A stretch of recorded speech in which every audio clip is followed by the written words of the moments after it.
Hello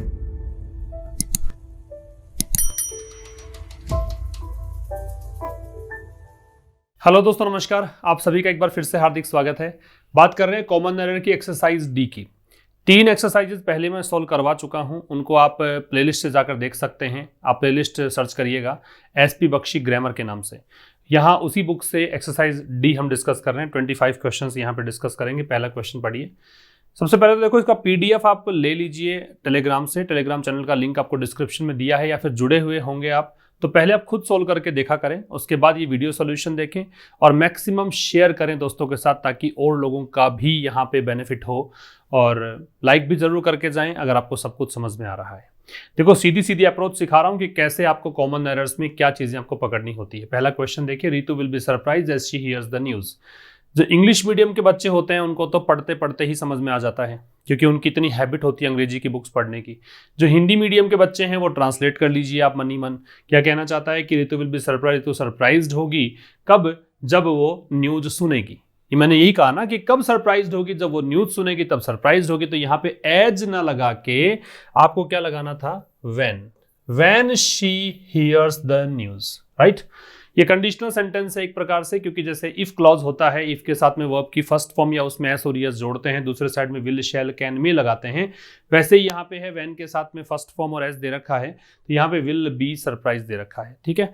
second देखिए, I asked 2 persons the way to the station but none of them knew it. पहले translate कर लेते हैं। कहना चाह रहा है कि मैंने 2 लोगों से पूछा स्टेशन का रास्ता, लेकिन उनमें से किसी को भी नहीं पता था इस बारे में। आपको पता होना चाहिए, ग्रामर की बात देखो, हम लोग प्रोनाउन पढ़ते हैं, प्रोनाउन में एक डिस्ट्रीब्यूटिव प्रोनाउन नाम का एक पार्ट होता है। वहां हम सीखते हैं कि जब 2 की बात आप करते हो तो नन नहीं लगा सकते, 2 होने पर आपको नीदर लगाना पड़ता है। अगर अफर्मेटिव सेंटेंस होता तो फिर हम ईदर लगाते, 2 से अधिक होता तो नन या एनी लगाते हैं। ठीक है। तो यहां पे आपका आंसर क्या हो जाएगा? नन के स्थान पे हो जाएगा नीदर, राइट। तीसरा देखिए, तीसरा है despite of a good monsoon this year. तो इस साल अच्छा मॉनसून होने के बावजूद the production of food grains, तो जो खाद्य कह सकते हो कि अनाज है उसका जो प्रोडक्शन है इन द कंट्री, देश में, डिड नॉट गो अप, वो ऊपर नहीं गया।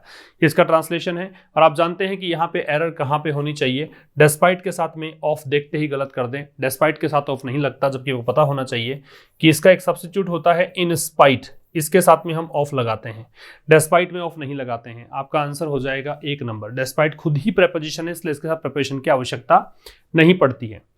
आगे देखिए, क्वेश्चन नंबर 4 है the last of the Mughal emperors of India was first इम्प्रिजेंट। तो कह रहा है कि जो मुगल एम्परर हुए हैं, मुगल सम्राट हुए हैं भारत में, उसमें से जो अंतिम सम्राट था उसको सबसे पहले तो क्या किया गया? इम्प्रिजेंट, जेल में डाल दिया गया। तो ये पैसिव का स्ट्रक्चर है, वॉज के साथ थर्ड फॉर्म। फिर उसके बाद उसे क्या किया गया? तो उसको बाद में एग्जाइल में भेज दिया गया। एग्जाइल का मतलब वनवास होता है, किसके द्वारा? ब्रिटिश के द्वारा, है ना। फिर उसे वनवास पर भेज दिया गया, मतलब देश से निकाल दिया गया, यूं मान लीजिए। तो यहां समझें कि ये जो वॉज लेटर, और लेटर तो खैर एक डिटर्मिनर है ही, ये वॉज सेंट आ रहा है, वो भी तो इसके लिए आ रहा है, मुगल एम्परर के लिए आ रहा है ना। तो जब ऑलरेडी आपने एक सब्जेक्ट के लिए वॉज का यूज कर दिया तो इसको रिपीट करने की जरूरत नहीं। जब सब्जेक्ट सेम हो और आपको फिर वर्ब लगानी हो, वर्ब भी आपको सेम ही लगानी है, तो क्या जरूरत है? अगर अलग अलग आप बात करते हैं वर्ब्स की तो डेफिनेटली हमको हेल्पिंग वर्ब लगानी पड़ती, लेकिन यहाँ तो हेल्पिंग वर्ब एक से काम चल जाएगा। तो इस वॉज को ड्रॉप करेंगे यहाँ से, तो आपका आंसर होगा 3 नंबर। आप आंसर करेंगे later sent into exile by the British, ये आपका आंसर होगा।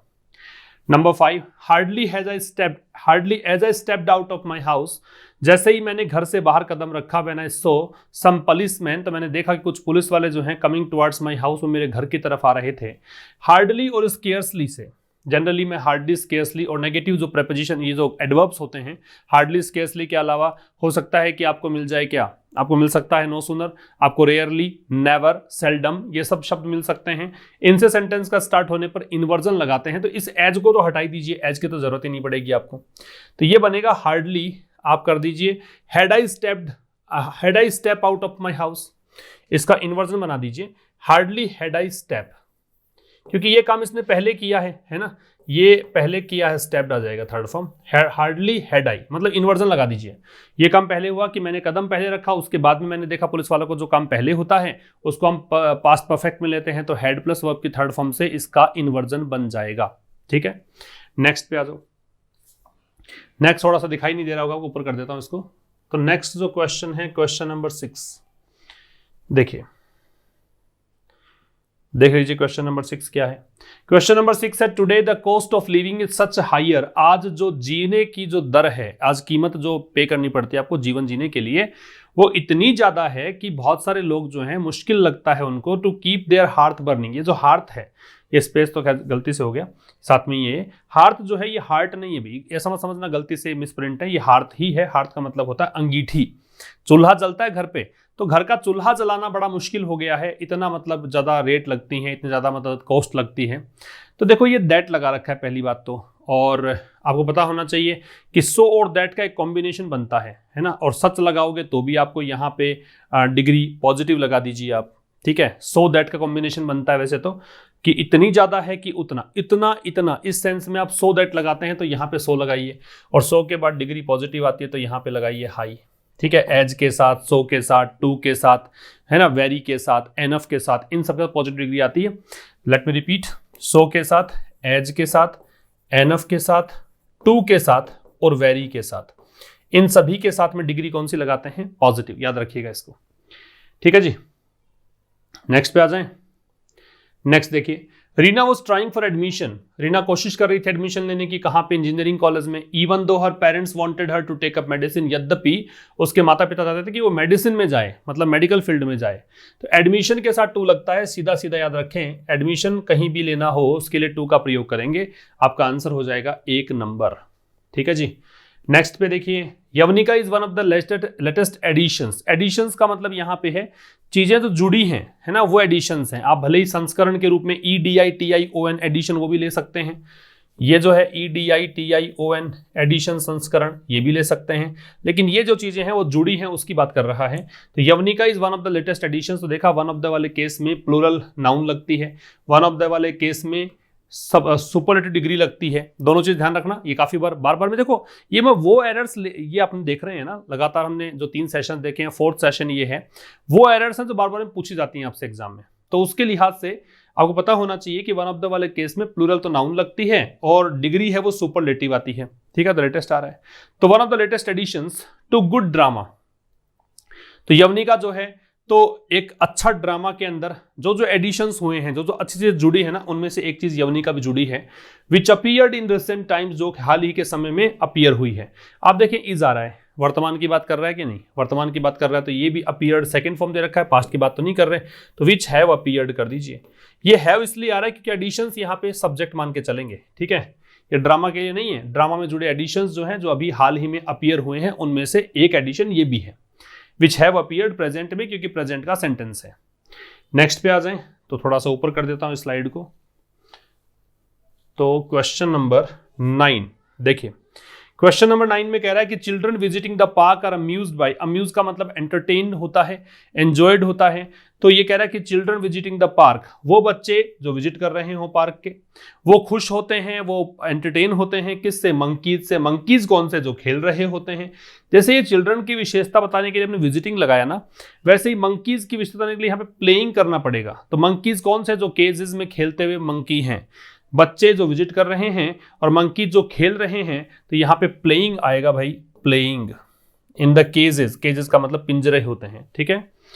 Question number 10, I am better acquainted with the country than you. कोई एरर नहीं है, एक्वेंट के साथ में विद लगता है। एक्वेंट विद का मतलब होता है इंट्रोड्यूस्ड होना, किसी चीज पर अधिक जानकारी होना, जानना, ठीक है, जान पहचान बढ़ाना, उसको बोलते हैं एक्वेंट। कोई गलती नहीं है, no error. Being occupied with important matters, he had no leisure to see us. Leisure का मतलब फुर्सत होता है, लिख लीजिएगा। स्पेयर टाइम जिसको बोलते हैं आप, स्पेयर टाइम, खाली समय कुछ करने का, उसको बोलते हैं लेजर, ठीक है। Being occupied with important matters, ये जो being है ये प्रेजेंट पार्टिसिपल से स्टार्ट कर रखा है सेंटेंस को, V0 + ing से।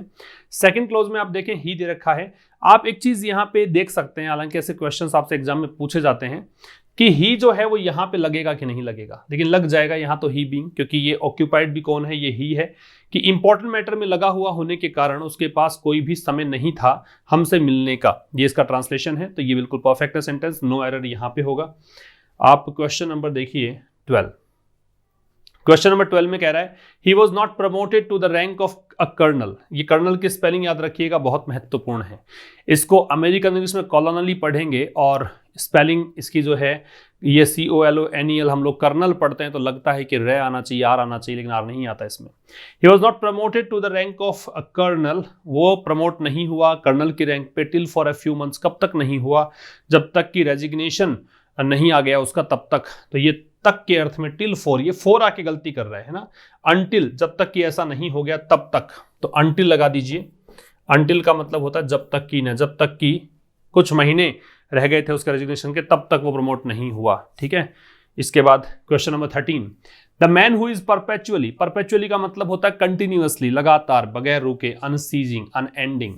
तो the man who has perpetually hesitating which of the two things he will do first, तो व्यक्ति जो लगातार हेजिटेट रहता है, हिचकिचाहट में रहता है कि कौन सी दो चीजों में से पहले करेगा वो, तो वो अल्टीमेटली कोई से भी नहीं करेगा। भी दो चीजों में अगर आप हिचकिचाएंगे, दो नावों में सवार होंगे, दो आप माइंड रखेंगे, डबल माइंड सेट रखेंगे, पता नहीं चलेगा, भी फोकस्ड नहीं हो, तो निश्चित रूप से क्या रिजल्ट निकलता है, वो अल्टीमेटली कोई सा भी नहीं करेगा। तो यहाँ पे अल्टीमेटली डू नीदर, ये तो ट्रांसलेशन से हो जाता, थोड़ा सा कॉमन सेंस अप्लाई करना था इसमें। नेक्स्ट देखिए, no other hill station is as beautiful as Darjeeling, Darjeeling जैसा कोई भी सुंदर हिल स्टेशन नहीं है। आपने देखा कि एज के 20 डिग्री पॉजिटिव है, आपने देखा नो अदर से स्टार्ट हुआ है, पॉजिटिव डिग्री आनी चाहिए। With its scenic beauty, scenic का मतलब, सीनिक एक एडजेक्टिव है, इसका मतलब जो ब्यूटीफुल सीन्स होते हैं उसको बोलते हैं। ब्यूटीज नहीं आएगा, ब्यूटी आएगा, सुंदरता। ब्यूटीज अगर करोगे तो कॉमन नाउन बनाओगे इसको आप, ठीक है। ब्यूटी वैसे एब्स्ट्रैक्ट नाउन की बात कर रहा है यहाँ पे। अगर आप सुंदर महिला या सुंदर लड़की के अर्थ में लेते, कॉमन नाउन के रूप में लेते, तो ब्यूटीज हो सकता था, वरना ब्यूटी का बहुवचन नहीं बनता, क्योंकि ये एब्स्ट्रैक्ट नाउन है। आपका आंसर होगा 3 नंबर। नेक्स्ट देखें, नेक्स्ट है क्वेश्चन नंबर 15। क्वेश्चन नंबर 15 कह रहा है being a well known physicist, physicist भौतिक विज्ञानी होता है, तो एक वेल नोन फिजिसिस्ट होने के कारण he was invited to deliver a lecture, उसे इन्वाइट किया गया एक लेक्चर डिलीवर करने के लिए लेजर टेक्नोलॉजी पर। कोई एरर नहीं है, नो एरर, ठीक है। 16 देखिए, the chief idea of every common type of traveller, तो कोई भी एक सामान्य प्रकार का कोई ट्रैवलर है, यात्री है, उसके मुख्य जो आइडिया होता है वो ये रहता है, आइडिया को देख कर ही जा रहा है, वो ये रहता है कि टू सी, देखना, कितने ऑब्जेक्ट, जितने देख सकता है उतने ऑब्जेक्ट्स, तो as many objects of interest, मतलब जितना रुचि के उसके ऑब्जेक्ट जितना देख सकता है, एज ही पॉसिबल कुड, जितना कि वो देख सकता है। देखो 2 एरर हैं लेकिन ये ठीक है कि एरर एक ही पार्ट में है, तीसरा पार्ट गलत है, क्योंकि आप एक सामान्य बात कर रहे हो, इससे पता लग रहा है प्रेजेंट की बात कर रहे हो। तो पहली बात तो यहाँ पे कुड नहीं आएगा, कैन आएगा। दूसरी बात, यहाँ पे पॉसिबल की जगह पे पॉसिबली, जितना वो देख सकता है, तो ये सी की विशेषता बताएगा, एडवर्ब बनेगा, पॉसिबली कैन। तो चीफ आइडिया जो होता है हर एक कॉमन टाइप ऑफ ट्रैवलर के दिमाग में वो ये रहता है, जितने भी वो ऑब्जेक्ट्स ऑफ इंटरेस्ट देख सकता है उतने वो देख ले, तो पॉसिबली कैन, ठीक है। ही वॉज हार्ड डाउन नहीं होगा, हार्ड अप, क्योंकि मनी दे रखा है, पैसे नहीं थे, पैसे की तंगी के लिए हार्ड अप यूज करते हैं। If you have got no money, if you are आप अगर आउट ऑफ पॉकेट है और आप अगर डेस्टिट्यूटनेस मीन्स अगर पॉवर्टी की तरफ लीड कर रहे हैं, इसका मतलब आप हार्ड अप फॉर मनी हैं। तो he was hard up for money, वो पैसा नहीं था, तंगी थी उसके पास पैसों की। And was being harassed by creditor, और क्रेडिटर का मतलब जो जिसने उधार दिया उसके द्वारा इसको हैरेस किया जा रहा था, प्रताड़ित किया जा रहा था। हैरेस की स्पेलिंग बहुत इंपॉर्टेंट हो सकती है, याद रखेंगे।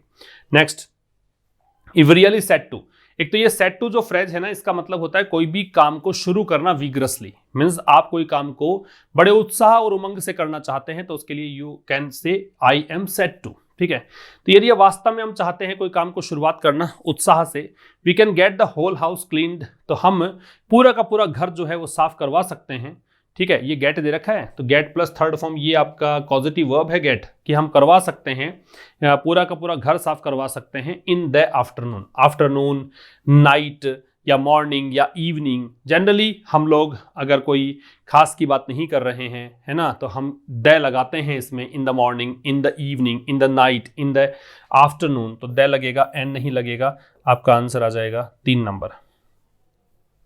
Number 19, the main reason for is fiscal success, उसका मैन जो रीजन था उसकी वित्तीय सफलता का। देखो फिस्कल जो होता है ना वो ट्रेजरी से संबंधित होता है, सरकारी जो खजाना होता है उस जो वित्त को बोलते हैं। सरकार के पास जो पैसा होता है, खजाना होता है, उस वित्त को हम फिस्कल बोलते हैं। जबकि आप पर्सनली कोई अगर वित्त की बात करोगे, हमारी जो वित्तीय स्थिति बात करोगे तो फाइनेंशियल कंडीशन होगा, तो यहाँ पे फिस्कल को हटाएंगे, फाइनेंशियल लगाना पड़ेगा। क्या कहना चाह रहा है कि जो मेन रीजन है उसकी वित्तीय सफलता के पीछे वो है उसका, वो हार्ड वर्किंग है, वो बहुत मेहनती है। Next, since the two parties each one the same number of seats, चूंकि दोनों पार्टीज हर एक पार्टी दोनों में से सेम नंबर ऑफ सीट जीती हैं, the minority party holds the balance of power, जो माइनॉरिटी पार्टी है, जो अल्पसंख्यक है, तो वो पार्टी जो है उसके पास बैलेंस ऑफ पावर रहेगा, ये कहना चाह रहा है। तो यहाँ पे देखिए होल्ड्स कह रखा है प्रेजेंट में, और यहाँ पे वन दे रखा है, पास्ट में दे रखा है। ठीक है, सेंटेंस देख लीजिए फिर से, चूंकि दोनों पार्टी में से हर एक ने जीत ली है इतनी सीट, तो यहाँ पे आप वन ना करके कर दीजिए हैव वन। अब आप ये पूछ सकते हैं कि सर ईच के साथ में हैव कैसे लगा दिया, तो आप ये देखिए कि ईच के पहले पार्टीज दे रखा है, ये कॉन्सेप्ट समझ में आना चाहिए। ईच के साथ में generally we have to use singular noun, singular verb, singular pronoun. Pronoun singular आएगा, वर्ब सिंगुलर आएगी, नाउन सिंगुलर आएगा। लेकिन अगर ईच से पहले कोई प्लूरल सब्जेक्ट का प्रयोग कर रखा हो, जैसे कि यहाँ पे टू पार्टीज है, then we can use plural verb with each as well. ठीक है, ईच के साथ लगाएंगे प्लूरल वर्ब। तो हैव वन क्यों किया, क्योंकि ये प्रेजेंट की बात कर रहा है, पास्ट की बात नहीं कर रहा है। ठीक है, इसके बाद देखिए नेक्स्ट सेंटेंस है, इट्स एरोगेंट फॉर यू। देखो एरोगेंट फॉर यू का मतलब तुम्हारे लिए एरोगेंट है, जबकि ये कहना था तुम ही एरोगेंट हो। ठीक है, और अगर आप या तो ऐसे कह दो यू से स्टार्ट करो तो यू आर एरोगेंट। ठीक, अगर आप इट से स्टार्ट कर रहे हो और इसी को कहना चाहते हो कि तुम एरोगेंट हो, जैसे तुम बहुत दयालु हो, तो it is very kind of you. It से स्टार्ट करो या फिर सीधा कर दो यू आर वेरी काइंड। ठीक है, ऐसा ये it is arrogant of you लगेगा।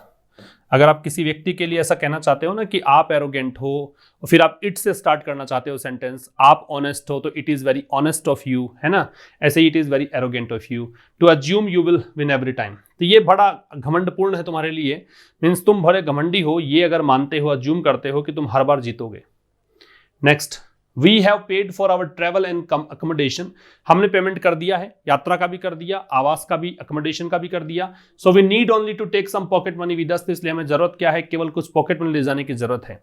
क्या ले जाने की जरूरत है, केवल कुछ पॉकेट मनी, क्योंकि यात्रा का पैसा तो लगा ही दिया, आवास का लगा ही दिया। बस आप कोई टूर पे जा रहे हो, आपने पहले से ही होटल बुक करवा दिया, आपने पहले से ही खाने वाने का सारा प्रबंध कर लिया, ट्रैवल का आपने पैसा वैसा सब बुक करवा दिया, पैसा लगा दिया, तो फिर आपके पास पैसा क्या चाहिए, पॉकेट मनी का चाहिए। ठीक है, तो केवल पॉकेट मनी, तो ये ओनली जो है वो किसके लिए आ रहा है, इस पॉकेट मनी के लिए, तो टेक के बाद में आएगा, take only some pocket money. ठीक है, to take only some pocket money, only यहां पे लगेगा, जिस शब्द की विशेषता बताता है ओनली उससे ठीक पहले आता है, जिसको एक्सक्लूड करना चाहता है उसके ठीक पहले आता है। नेक्स्ट देखिए, there is no evidence to show, एक तो बात ध्यान रखो कि एविडेंस जो है वो अनकाउंटेबल नाउन होता है, इसका प्लूरल नहीं बनता है, तो कोई एविडेंस नहीं है शो करने के लिए दैट इंफॉर्मेशन टेक्नोलॉजी सीक्रेट्स, की जो सूचना तकनीकी जो रहस्य हैं, are more vulnerable in India, वो भारत में ज्यादा खतरे में है। वल्नरेबल का मतलब एट रिस्क है। ठीक है, खतरे में है, किसकी तुलना में, ब्रिटेन और यूएस की तुलना में। ये क्या है, रिस्क पे, रिस्क पे भारत नहीं है, रिस्क पे इंफॉर्मेशन टेक्नोलॉजी सीक्रेट्स की बात कर रहा है। तो ये भारत में ज्यादा वल्नरेबल है, किसकी तुलना में, ब्रिटेन में और यूएस की तुलना में। तो ब्रिटेन और यूएस में भी कौन, यही सीक्रेट्स ही, तो इन सीक्रेट्स के लिए दोज लगाया जाए, दोज इन। ये डेमोन्स्ट्रेटिव प्रोनाउन का पार्ट था, या तो आप रिपीट करो इस चीज को भी, आपको ये पहचानना है कि which two subjects have been compared in the given sentence here what we have seen, कि यहाँ पे जो सब्जेक्ट्स हैं वो ये है, इंफॉर्मेशन टेक्नोलॉजी सीक्रेट्स जो है भारत में, और इंफॉर्मेशन टेक्नोलॉजी सीक्रेट्स हैं ब्रिटेन या फिर यूएस में, ये कहना चाहता है। तो यहाँ पे ब्रिटेन से पहले दोज लगाया, क्योंकि डेमोन्स्ट्रेटिव प्रोनाउन लग सकता है, प्लूरल है, इस कारण दोज लगा दिया। ठीक है, सिंगुलर तो दैट लगा देते हैं। नेक्स्ट है, इट इज शेमफुल दैट, ये बड़ी शर्मनाक बात है, that hunting is still considered sport. देखो स्पोर्ट जो होता है वो खेलकूद की गतिविधि को बोलते हैं, खेलकूद क्रियाकलाप जो होता है उसको स्पोर्ट बोलते हैं। किसी खेल की बात करते हो तो उससे पहले फिर आर्टिकल लगाना पड़ेगा, क्योंकि वो काउंटेबल होता है फिर।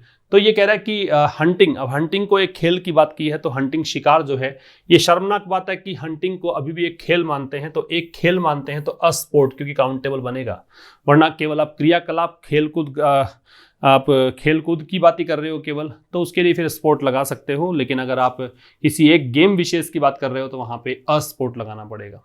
The vacancy was filled by mister Rao, mister Rao के द्वारा वैकेंसी फिल की गई। Who the manager thought worthy of promotion, जिसे मैनेजर के द्वारा सोचा गया कि प्रमोशन के योग्य है, वर्दी के साथ ऑफ लगेगा।